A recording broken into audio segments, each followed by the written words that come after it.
హల్లెలూయా.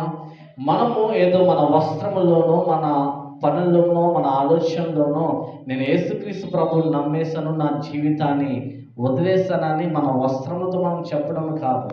మన నోటితో మనం మాట్లాడాలని వాక్యం మాట్లాడుతుంది. ఏ నోటి మాట? పైకి చెప్పే మనుషుల ఎదుట గొప్పలకు చెప్పేటువంటి మాటలైతే దేవుడు అడుగుటలేదు కానీ, మనం చెప్పేటి మాట, మన నోట నుండి వచ్చే మాట ఎలా ఉండాలి అంటే, మనం పలికే మాట ద్వారా అనేకుల హృదయములు, అనేకుల ఆలోచనలు, అనేకుల తలంపులు మన మాట మీద ఆధారపడి దేవుని వైపు త్రిప్పబడే విధముగా మనం మాట్లాడాలి. ఆయనను లేపెనని, ఆయన సిలువ వేయబడి, ఆయన చనిపోయి సమాధి చేయబడి ఉన్నాడని నమ్మాలి. అలాగే చనిపోయిన యేసుక్రీస్తు ప్రభువు ఒట్టి మాటతో చెప్తే సరిపోదు కానీ మళ్ళా చెప్తూ ఉన్నాడు చివరిగా 9వ వచనంలో.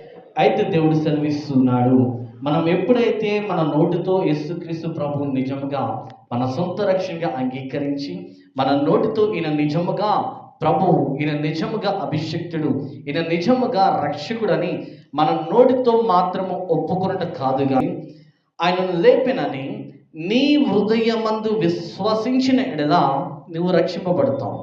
నేను క్రైస్తవుడను, నేను విశ్వాసిని, నేను వాక్యం ఎరిగిన వాడను, దేవునికి నేను వాగ్దానం ఇస్తున్నాను, నేను నిర్ణయం తీసుకుంటున్నాను, తీర్మానం తీసుకున్నాను, కానుకలు ఇస్తున్నాను, సాక్ష్యం ఇస్తున్నాను, నీ నోటి మాటతో చెప్పి వదిలేస్తే నీవు రక్షింపబడవు. కానీ నీవు ఏదైతే నీ నోటితో నీవు పలుకుచున్నావో, ఏదైతే నీ నోటితో నీవు దేవుని సన్నతిస్తూ ఉన్నావో, ఏ పాటలనైతే ఈయన రక్షకుడు, ఈయన పరిశుద్ధుడు, ఈయన నిజమైన వాడు అని నీవు నీ నోటితో నీవు పలుకుచున్నావో, ఆ మాటలను నీవు నీ హృదయంతో విశ్వాసం ఉంచాలి. హల్లెలూయా. ఎప్పుడైతే నీ విశ్వాసం ఉంచుతావో, ఏ సమయమందైతే ఆయన మాటలు నువ్వు గైకొంటూ ఉంటావో, ఎప్పుడైతే ఆయన మాటలను పూర్ణ హృదయంతో నువ్వు అంగీకరించి నీ హృదయంలో స్థిరముగా నిలుపుకొని ఉంటావో, అప్పుడు దేవుని యొక్క వాక్యము నిన్ను రక్షిస్తూ ఉంటుంది. హల్లెలూయా.